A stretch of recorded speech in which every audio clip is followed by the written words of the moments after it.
Magandang araw sa lahat. Welcome back.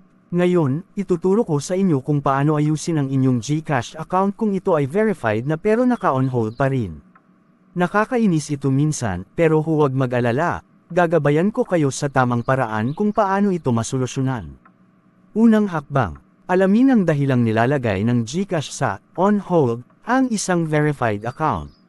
Ito ang kadalasang dahilan. Lumampas ka sa wallet o transaction limit.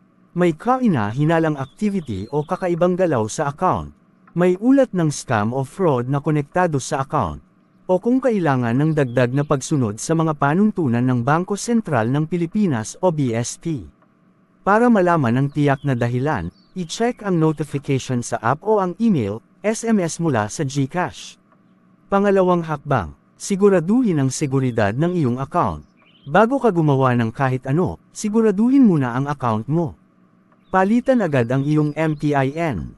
I-reset ang password ng email na nakalink sa GCash. Huwag ipamigay ang iyong OTP kahit kanino. Mahalaga ito lalo na kung ang dahilan ng pag-hold ay tungkol sa seguridad. Ikatlong hakbang, makipag-ugnayan sa GCash Help Center. Kailangan mong makipag-ugnayan diretso sa GCash support.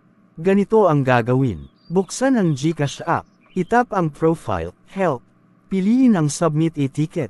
Ilagay ang iyong detalye, pangalan, rehistradong mobile number, at email address. Sa concern category, piliin ang My account is on hold. Ipaliwanag ng malinaw ang iyong sitwasyon, mag-attach ng litrato ng valid ID, at screenshot ng error message. Pagkatapos, submit ang ticket. Pero tandaan, masusunod mo lamang ang ikatlong hakbang na ito kung mabubuksan mo pa ang GCash app mo. Gagawa ako ng separate tutorial sa kung paano naman kung hindi mo na mabubuksan ang account mo dahil nga naka-on hold ito. Tingnan ang link ng video sa description nito. Ika-4 na hakbang, bantayan ang email at app. Karaniwang sumasagot ang GCash sa loob ng 24 hanggang 48 oras, pero minsan tumatagal pa kung may kailangan silang imbestigahin. Magpapadala sila ng update sa iyong rehistradong email, kaya siguraduhin i-check ito palagi.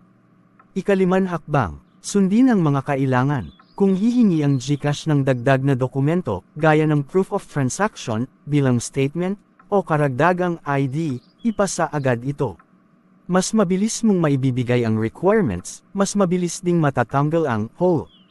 At ayon na, sa buod, alamin muna ang dahilan, siguraduhin ang seguridad ng account, magsumite ng ticket sa GCash, bantayan ang email mo, at sundin ang mga hinihingi nila.